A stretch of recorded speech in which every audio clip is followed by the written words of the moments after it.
dendur është gardi I policisë, pasti që ndron makina u I hedhse, deri tani ajo është përdorur gjerësisht për të mbajtur protestuesit në distancë.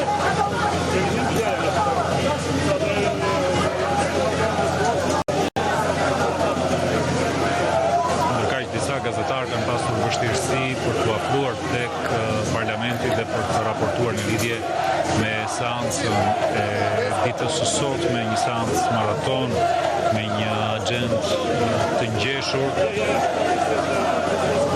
Por si gazetarët ashtu edhe vetë deputetët e kanë të vështirë për t'u afruar tek parlamenti për shkak të numrit të lartë protestuesve të cilët qëndrojnë në disa pika kyçe.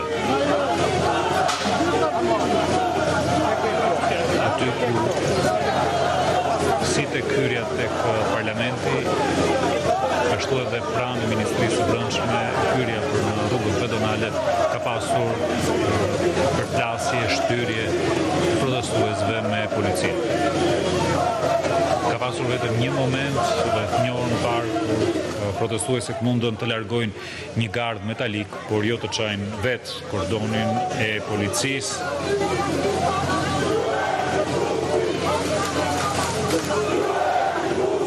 Përkaq që sjellim tani pamjet e një prej punonjësve të policisë që është plagosur, kemi mbuluar pamjet, ai është gjakosur në kokë. Është një prej punonjësve të policisë të plagosur. Ka pasur momentet hedhjes vezëve breshëri nga ana e protestuesve, ndoshta janë hedhur edhe mjetet tjera, por kjo mbetet për të konfirmuar. Por ky punonjës policie është plagosur dhe është larguar nga vendi I protestës. Këto pamje janë postuar nga Taulan Balla, kreu I grupit parlamentar të Partisë Socialiste, që e dënon në fakt këtë veprim dhe thotë se kjo nuk është një protestë paqësore. Për momentin ky është incidenti I vetëm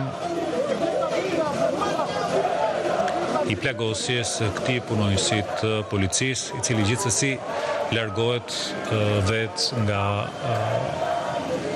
vendi ku ishte dislokuar.